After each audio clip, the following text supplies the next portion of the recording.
Welcome to Smart English Stories. Please don't forget to subscribe to our channel for more English stories.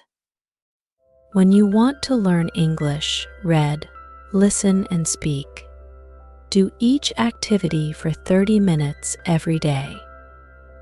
If you want to be fluent in English, follow these LSRW rules. L means listening, S means speaking, R means reading, W means writing. Listen this story to improve your English speaking skills. The Titanic. Gai. Chapter 1, Under the Sea.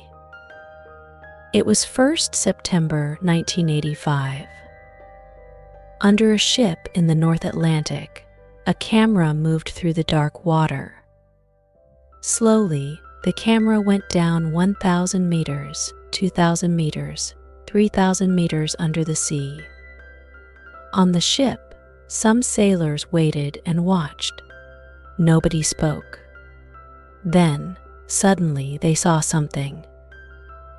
There it is. Where? There, look. I can see it. Yes, you're right. It's the Titanic.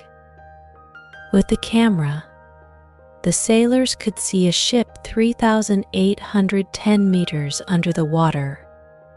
It was a very big, old ship, and it was in two halves. They could see the front half of the ship with their camera, but the back half of the ship was 800 meters away. The sailors were all very happy. They took lots of photographs. The next year they came back with more cameras.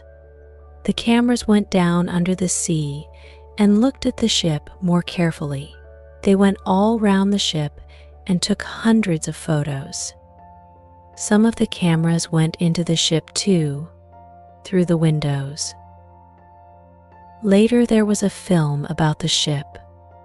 People all over the world watched the film and saw the photographs in newspapers. But who built the Titanic? What happened to it? Why did it break in two halves and sink to the bottom of the sea?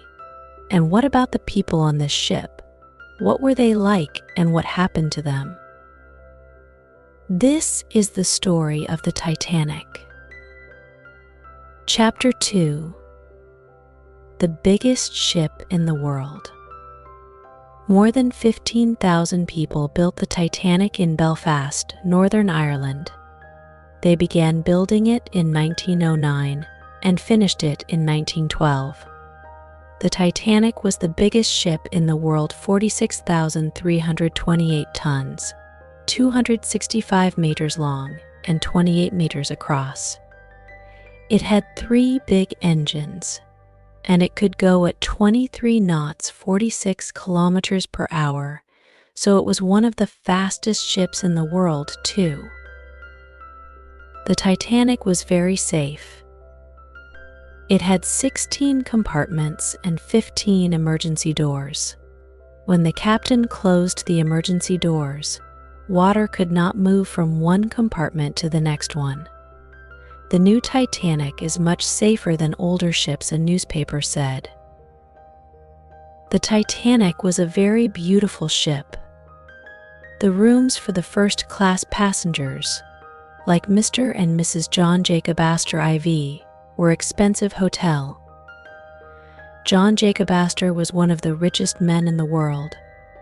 He was 47 years old, but his second wife, Madeleine, was only 18. On the ship, Mr. and Mrs. Astor had 2 big bedrooms, a sitting room, and 3 more rooms. Mr. Astor and his young wife could eat in the beautiful restaurant and talk to rich, famous people like Benjamin Guggenheim, an American businessman, Colonel Archibald Gracie, a soldier and writer, and Mr. Isidor Straus, a businessman from New York, with his wife Ida. The captain of the Titanic, Edward Smith, came to eat with them too. There were many more rooms for the first-class passengers there. They could walk, read, smoke, and listen to music. The rooms for the second-class passengers were beautiful too. They were better than the first-class rooms on most ships. But most of the passengers had third-class tickets. These people were not rich. They were working people from England, Ireland, and many more countries. Carla Jensen was a 19-year-old girl from Denmark, and Anna Turja was 18 and from Finland.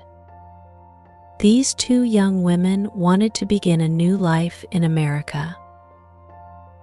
Third-class passengers had small rooms called cabins on E-deck, a long way under the first-class and second-class passengers. There were 4 beds in every cabin. Sometimes the first-class passengers walked their dogs on E-deck because it had the longest corridors on the ship. But they did not talk to the third-class passengers. They had nothing to say to them. Chapter 3: A City on the Sea. On 10th April 1912, the Titanic left Southampton in the south of England. The ship went to Cherbourg in France, and then to Queenstown, near the city of Cork in Ireland. A lot of third-class passengers got on here.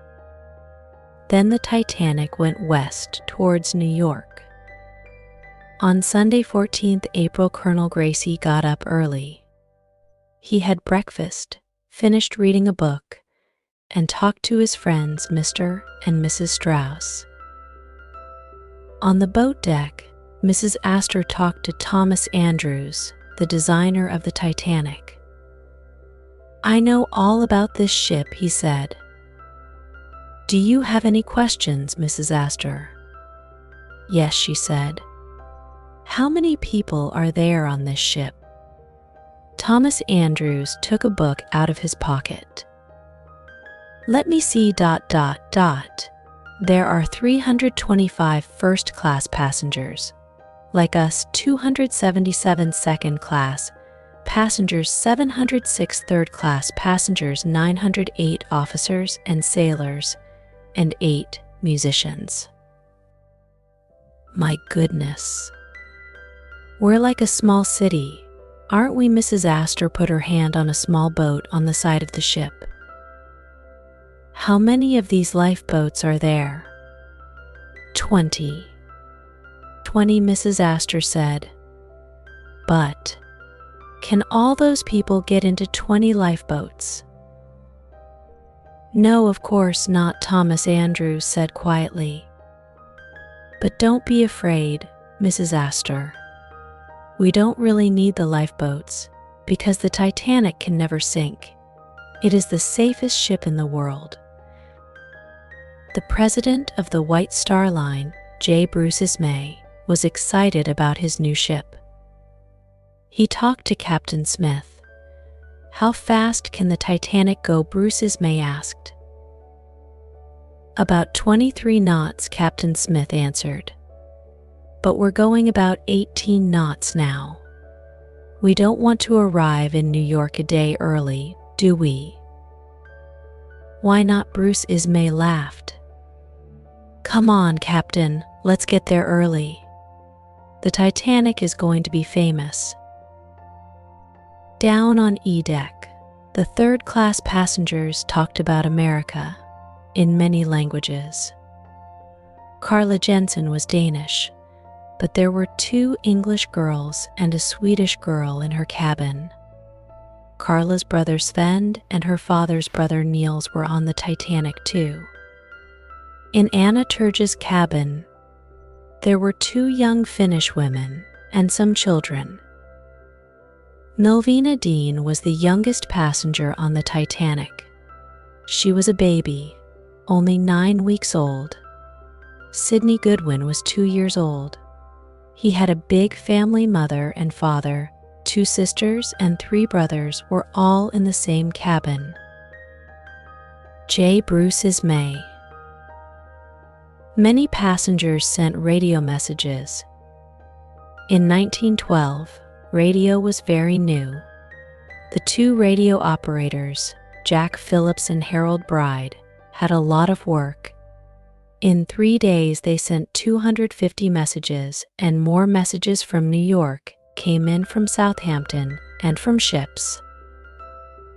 A lot of the radio messages from ships talked about ice. "Be careful. There are a lot of icebergs in the North Atlantic," the messages Jack Phillips said. But Captain Smith was not very worried. He only showed one of these messages to his officers: the Titanic's radio room. The Titanic did not go slower because of the ice. It went on across the Atlantic at more than 20 knots. The passengers walked round the ship, they laughed and talked and ate in the restaurants. Everyone was happy and excited. The lights were on, and the music played. Mrs. Astor was right. The Titanic was like a small city, far away on a big, cold sea. Chapter 4: Iceberg. On the night of 14th April, the weather was good and there were lots of stars in the night sky. The sea was quiet, but it was very cold. High up in the ship, two sailors, Frederick Fleet and Reginald Lee, looked out at the black sea and sky. The two men were very cold. At 11:40 p.m., Fleet saw something in front of the ship. It was very big and white, and it was not far away. "Iceberg. Iceberg," he said on the telephone. "There's an iceberg in front of the ship." "An iceberg." "Thank you," First Officer Murdoch answered. "Turn left." Quickly he told Robert Hitchens, the sailor next to him. But big ships turn much more slowly than smaller ones, and the Titanic was the biggest ship in the world. For 37 long seconds, nothing happened. The Titanic went towards the iceberg, 1,000,000 tons of ice at 40 kilometers per hour. Then, very slowly, the ship began to turn left. Fleet and Lee watched, their mouths open. The iceberg came nearer and nearer. They heard the noise when it hit the right side of the ship. They could see ice down on the deck. Then the iceberg went behind the ship, away into the black night. First Officer Murdoch's face was white. "Stop the engines," quickly he said. The engine stopped, and the Titanic moved slower and slower. Then it stopped. Many passengers were asleep and did not hear anything. But Colonel Gracie did. He looked at his watch. It was 11:45 p.m. He opened his cabin door and looked out. It was very quiet. "Why can't I hear the engines?" he thought. He put on a warm coat and went out onto the deck. Some passengers saw the ice on the deck and laughed. "Let's put it in our drinks," they said. They played with the ice for a few minutes and then went in, out of the cold. But down in the third-class cabins at the front of the ship, the iceberg made much more noise when it hit the ship. Water came into Daniel Buckley's cabin. He got up and opened his door. There were a lot of people in the corridor.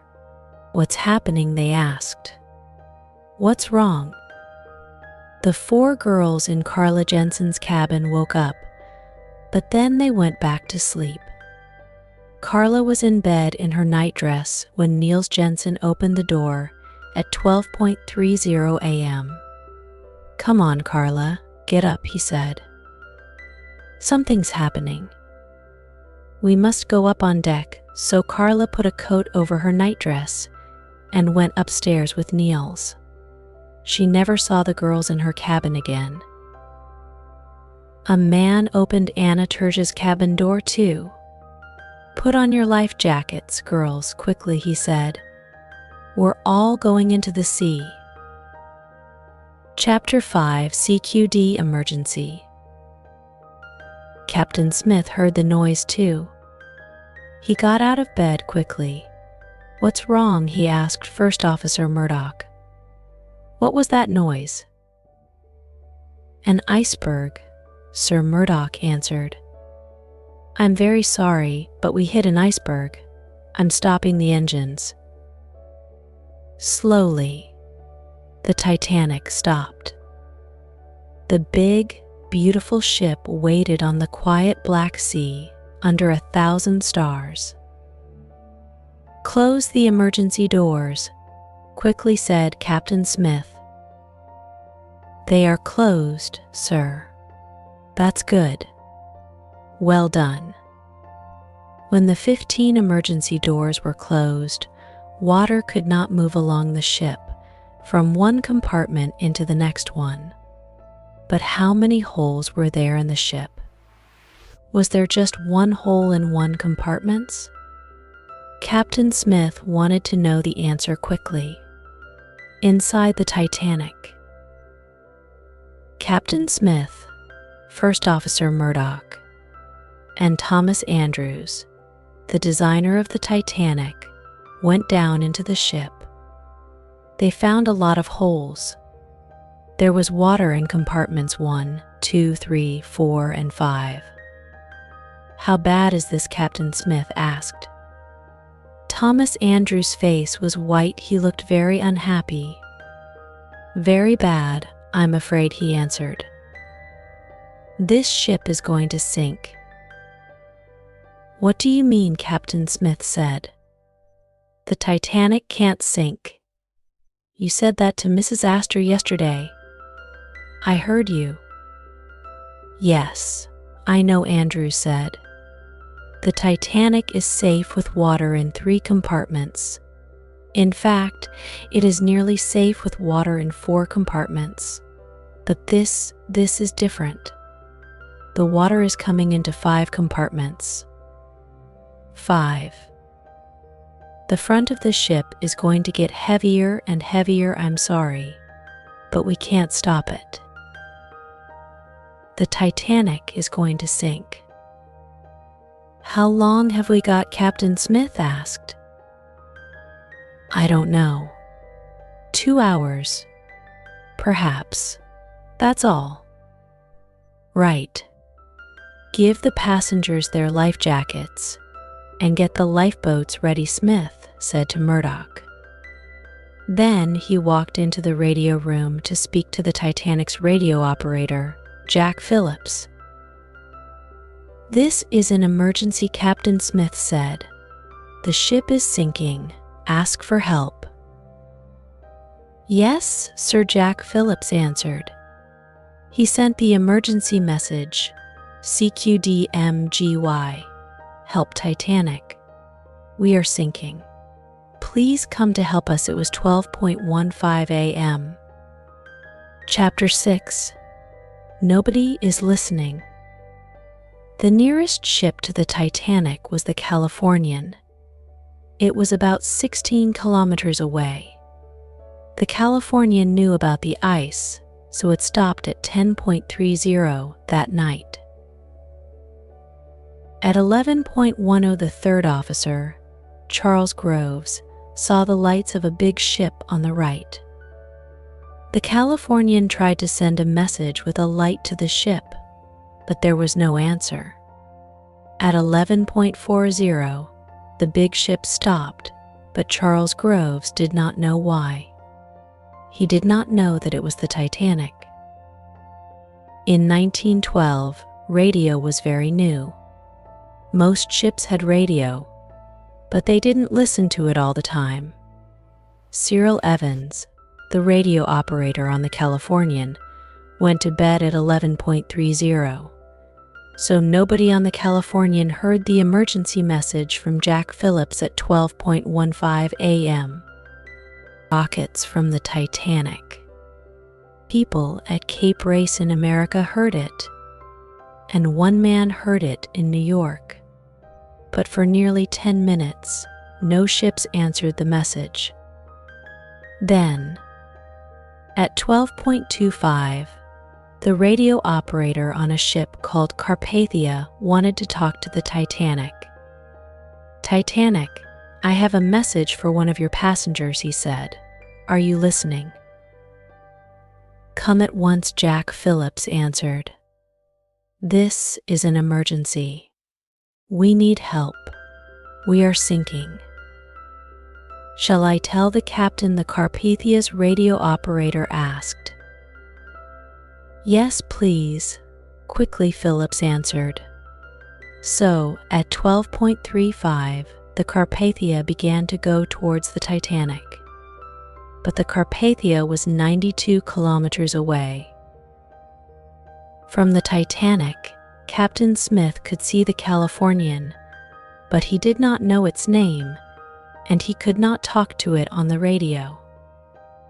Jack Phillips tried to call it with the letters CQD and SOS, but nothing happened. Captain Smith tried to send a message with a light, but it did not answer. "It's no good," he said. "Send up the rockets." At 12.45, the first rocket went up into the night sky. It made white lights high over the Titanic. Every 10 minutes after that, a new rocket went up. On the Californian, Second Officer Stone saw the rockets. "That's interesting," he said. He told his captain, Captain Lord. But Captain Lord was tired, so he went to bed. Stone watched the rockets for over an hour, but he did not understand them, so he did nothing. The radio room of the Carpathia. Chapter 7. Into the lifeboats. The Titanic had 20 lifeboats.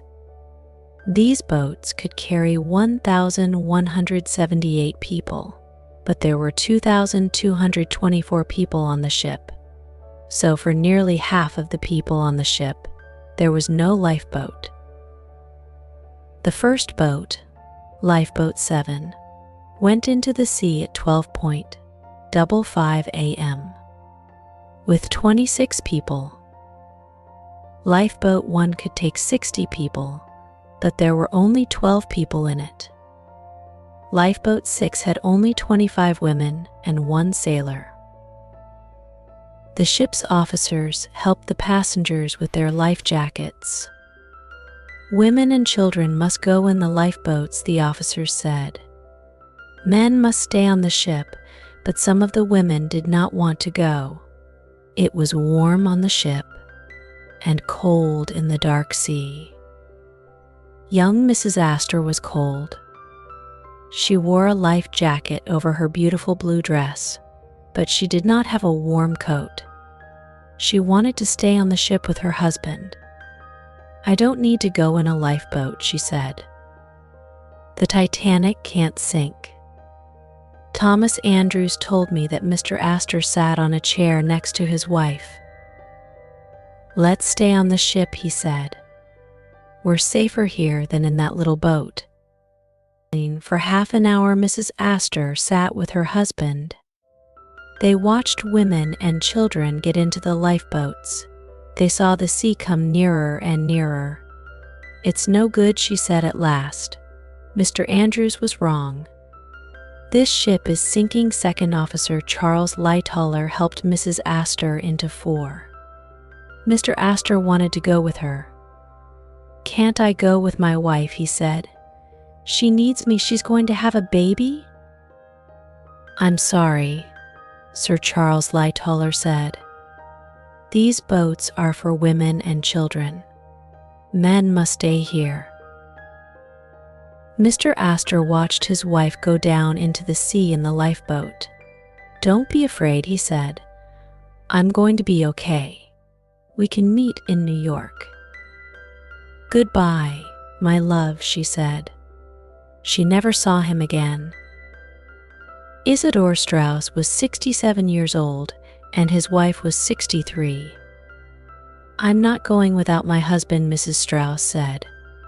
"Where he goes, I go." "That's okay," said Charles Lightoller. "He's an old man, so he can go with the women." "No," said Mr. Strauss. "I'm a man. I'm staying here with the men." So Mrs. Strauss stayed with her husband on the Titanic. The lifeboats were on the boat deck near the first class and second class passengers. Anna Turja ran upstairs from E deck towards the boat deck. "Stop," a sailor said. "You can't go up there." Anna did not stop, but the sailor closed the door behind her. There were hundreds of angry passengers on E deck behind the closed doors. "Let us out," they said. "We're all going to die." Then Daniel Buckley and some more men broke the door and ran up the stairs. A lot of men were afraid and angry. "We must get on a boat," they said, but the officers on the boat deck had guns. "Stand back," they said. "Women and children only." Mr. and Mrs. Strauss in Titanic. But Daniel Buckley got into a boat and put on a woman's hat. When the officers looked into that boat, they saw only women there. Some third-class women passengers, like Anna Turja and Carla Jensen, got into the boats too. Carla was cold. She had no shoes, just a nightdress, a life jacket, and a coat. 18 of the Titanic's 20 lifeboats went into the sea. Some had only 10 or 20 people in them, but Lifeboat 14 had 5th Officer Lowe, with 58 women and children. After that, there were only 2 lifeboats, Lifeboats A and B, on the ship. Chapter 8. In the Cold, Dark Sea. Finding the Titanic, the 8 musicians did not get into the lifeboats. They stayed on the Titanic and played music, happy music, for worried people. Benjamin Guggenheim, the rich businessman, and his friend watched the women get into the lifeboats. They stood quietly and listened to the music. Then they took off their life jackets and put on their best coats. "Now we are ready to die," they said. "Help the passengers," Captain Smith said to the sailors. "The ship is going down. You can do no more." Thomas Andrews, the designer of the Titanic, said nothing. What could he say? Second Officer Lightoller and Colonel Gracie wanted to move lifeboats A and B, but it was not easy. Water came back along the ship, faster and faster. Lifeboat A went into the sea. There was nobody in it at first, but then some men got in. Lifeboat B went into the sea the wrong way up. Suddenly the ship moved, and Colonel Gracie and Charles Lightoller fell into the ice-cold sea. They went a long way under the water. "I'm going to die," Colonel Gracie thought. Then at last they came up and swam to Lifeboat B. But Lifeboat B was the wrong way up. They could not get into it, so they got onto it. Radio operator Jack Phillips was on top Lifeboat B with Colonel Gracie, Charles Lightoller, and 26 more men. Radio operator Harold Bride was under Lifeboat B at first. Then he swam out and got on top. Musicians of the Titanic. "That's good," boys said, an old man in the water near Lifeboat B. "You're going to be okay," but he did not get onto the boat, and after some time he died. "Who was that?" the men asked. "Captain Smith, perhaps." The front of the ship went down, and at the same time the back of the ship went up. For 2 minutes the back of the ship went slowly up, higher and higher. Some people ran to the back of the ship. A lot of people fell from the ship into the sea. Carla Jensen watched from lifeboat 16. The sea was very quiet and dark, she said later. The lights were still on in the ship. Then, suddenly, there was a terrible noise. 1,000 people cried from the ship. We heard them. Then the Titanic broke into two halves. Slowly at first, then faster and faster, the Titanic went under the water. First, the front of the ship went under, then the back. At 2:20 a.m., the Titanic was not there.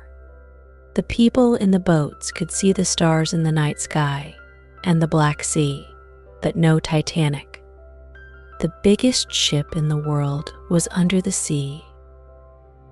There were more than 1,000 people in the water. Most of them had life jackets, so their heads stayed out of the water. But the seawater was very cold, and nobody could live in it for long. "Please, come back and help us," the people in the water cried to the people in the lifeboats. In lifeboat 6, there was 1 sailor and 25 women. "We must go back to help the people in the water," some of the women said. "Our husbands are there, they need help." "No," said the sailor, Robert Hitchens. "There are too many people in the water. They can't all get in this boat, it isn't safe." So they did nothing. Lifeboat 1 had only 12 people in it, but they did not take 1 man or woman out of the sea. How the Titanic sank. But in lifeboat 14, 5th Officer Lowe did want to help. "Get into lifeboats 10 and 12, he told his 58 passengers. "Quickly now. This boat is going back," but it was not easy to move the passengers. Then at 3:00 a.m., 5th Officer Lowe went back with lifeboat 14 to help the people in the water. But it was too late. Nearly everyone was dead. Harold Lowe took only 4 people alive out of the sea. They saw 1 man on a door in the water. He looked cold and white and dead. But after a few minutes he opened his eyes and began to talk in Japanese. Later, he helped to row the boat like a sailor. "What a good man," Harold Lowe said. 5th Officer Harold Lowe. All night, people sat in the lifeboats and waited for morning. When the sun came up, they looked at the cold, quiet sea. They could see icebergs everywhere, and in the water near the icebergs, they saw hundreds of cold, white bodies, the bodies of dead passengers and sailors. Chapter 9: The Carpathia and the Californian. The Carpathia heard the message from the Titanic at 12:25 a.m. It came very quickly at 15 knots, 31 kilometers per hour towards the Titanic. At 2:35, Captain Rostron, the captain of the Carpathia, saw a green light over the sea. At 2:45, his sailors saw an iceberg.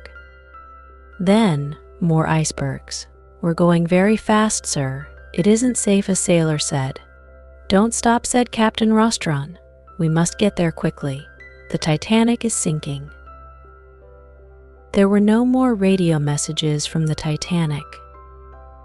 At 4:00 a.m., the Carpathia stopped and sent some rockets into the air. "Here we are," the captain said. "But where is the Titanic?" The sun came up. There was no Titanic. They saw more than 20 icebergs, some big, some small, and 1 small lifeboat, 400 meters away. There was a sailor in it, some women, and a baby. "Where is the Titanic?" Captain Rostron asked. "It went down," sir, answered the sailor. "An hour and a half ago." On the Californian, Chief Officer Stewart saw the Carpathia. "There's that ship," he said to Captain Lord. "It's firing rockets again." "It doesn't matter," said Captain Lord. "It's not important." Taking a lifeboat onto the Carpathia. But at 5:40 a.m., Evans, the radio operator on the Californian, got out of bed. "Speak to that ship, Evans," please, Stewart said. "Why are they firing rockets?" 2 minutes later, Evans answered, "That ship is the Carpathia, sir. There are lifeboats in the sea, and the Carpathia is helping them. The Titanic hit an iceberg last night." "We must help," too, said Captain Lord. Quickly, so the Californian went towards the Carpathia. But it was nearly 6:00 a.m., more than 5 long hours after the Titanic needed their help. Slowly, more lifeboats came to the Carpathia. Lifeboat B began to sink, and the people on the boat climbed onto Lifeboat 12. At 8:30 a.m., Lifeboat 12 arrived at the Carpathia with 75 people in it. There was a lot of water in the boat, and all the passengers were tired and cold. It was the last of the lifeboats from the Titanic. Second Officer Lightoller helped people onto the ship, and then he got out of the lifeboat and onto the ship too. He was the last person from the Titanic to come onto the Carpathia. The sailors from the Carpathia helped the passengers onto their ship. They had warm coats and hot drinks for them. But the passengers wanted to know about their families and friends. "Is my husband here?" they asked. "Is my wife here? Where are my children?" 4 days later, the Carpathia arrived in New York with 711 people from the Titanic. But back in the cold North Atlantic, 1,513 people were dead. An important man, Senator Smith, began to ask questions. What went wrong, he wanted to know. Why did the Titanic sink? Why did all these people die? Captain Smith and First Officer Murdoch were dead, and the designer Thomas Andrews was dead too. But the president of the White Star Line, Bruce Ismay, was on the Carpathia, so Senator Smith talked to him. Titanic passengers on the Carpathia. "Did you know about the iceberg?" Senator Smith asked. "Well, Captain Smith knew about them." "Yes," Bruce Ismay answered. "Then why didn't the Titanic go slower?" Senator Smith asked. "Did you talk to Captain Smith about that?" "Me? No, of course not," Bruce Ismay answered. "He was the captain. I was only a passenger."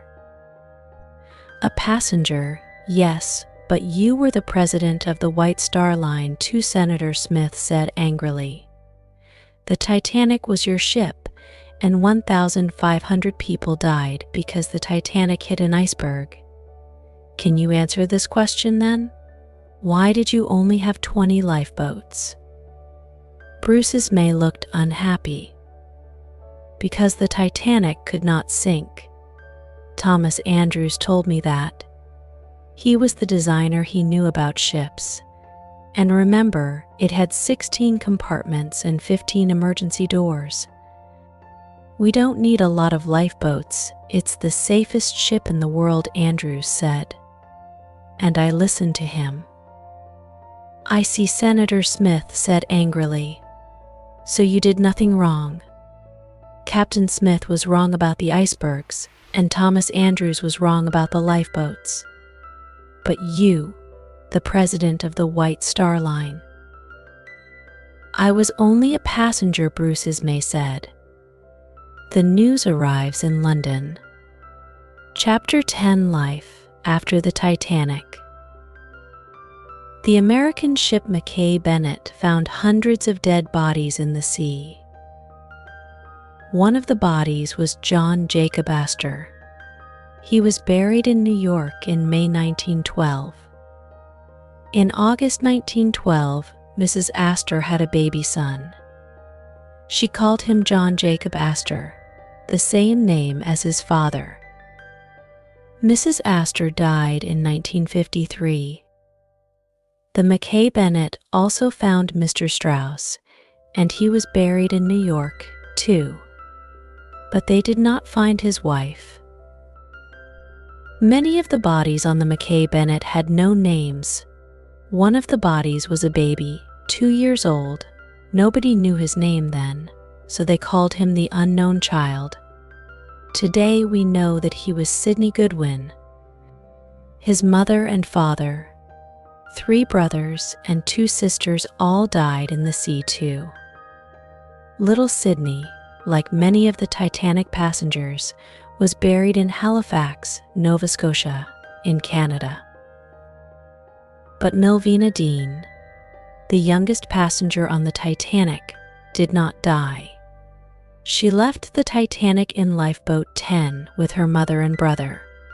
Later they returned to England on another White Star ship, the Adriatic.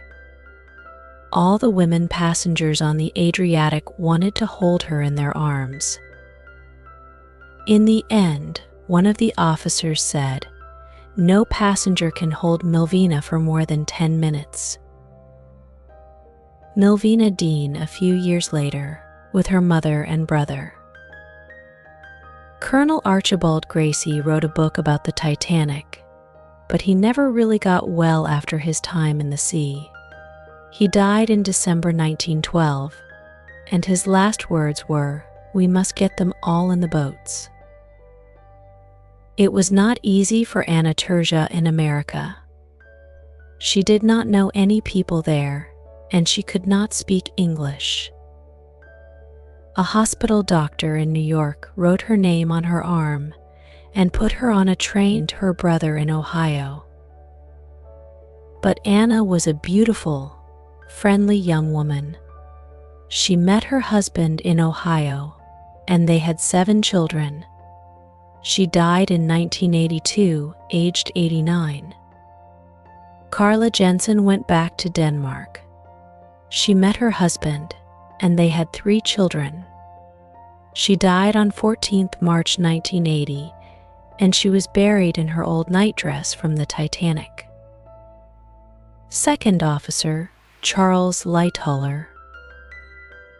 Daniel Buckley went to France in 1914 to be a soldier. He died in 1918. Jack Phillips died from cold in the lifeboat. His friend Harold Bride, the second radio operator, went home to Scotland. He met his wife there, and they had 3 children. He died in 1956, aged 66. Fifth Officer Harold Lowe died in May 1944 in Wales. Second Officer Charles Lightoller had an exciting life. After the Titanic, he worked on a White Star ship called the Oceanic, but in 1914, the Oceanic sank too. Then he worked on a ship called the Falcon, but the Falcon also sank. In 1940, at the age of 66, he went with his son Roger in his small boat called Sundowner to Dunkirk in France. Sundowner was not much bigger than one of the Titanic's lifeboats, but it carried 130 soldiers home across the sea to England. Charles Lightoller died in 1952 in London, aged 78. Bruce Ismay went home to England, and the White Star Line finished their new ship, the Britannic. But Ismay's later life was not happy. He could never forget the Titanic. Chapter 11: Finding the Titanic. There are many stories about the Titanic. A man called Walter Lord talked to hundreds of passengers and sailors, and in 1956 he wrote about them in his book, A Night to Remember. In 1957, there was a film of the book called A Night to Remember. Anna Turja went to see the film, but she could not speak English, so her son watched the film with her and told her about it. But Anna did not really understand about films. Those people with the film cameras, she said to her son when they came out of the cinema, they made this film when the Titanic went down. So why didn't they help all the people in the water? In 1985, Robert Ballard went to look for the Titanic, first on a French ship, and then on an American ship. He found the Titanic 3,810 meters under the sea, 531 kilometers southeast of Newfoundland. In 1986 and 1987, he went back with more cameras and made a film about the ship. In 1987, James Cameron saw this film and said, "I must make a Hollywood film about this." In 1995, he went to see the Titanic under the sea, and he got money to make his film. Cameron's film, Titanic, was very expensive. He needed $200 million for it. That is $1 million for every minute of the film. In the film, Kate Winslet, a rich girl, meets Leonardo DiCaprio, a poor boy. When the ship goes down, the boy dies, but the girl lives. Many years later, the girl is an old lady. She goes back to look at the ship under the sea and tells her story. The route of the Titanic in 1912. Not everything in the film is true, but most of it is. By 1997, most of the passengers from the Titanic were dead. But one woman, Melvina Dean, was still alive. In 1912, she was the youngest passenger on the Titanic. But in 1997, she was an old lady. She went across the Atlantic again on a big, fast ship, the QE2. Melvina Dean looked out at the sea and the icebergs and thought about the Titanic. "I was here 85 years ago," she said. "We were on the biggest, most beautiful ship in the world. But I was a little baby then, in my mother's arms, so I can't really remember anything of that night, on 14th April 1912. In 2008, Melvina Dean was the only passenger alive from the Titanic. But people still talk and think and write about the Titanic. They remember it because it was big and fast and beautiful, of course. But they also remember the cold night in 1912 when the safest ship in the world went to the bottom of the sea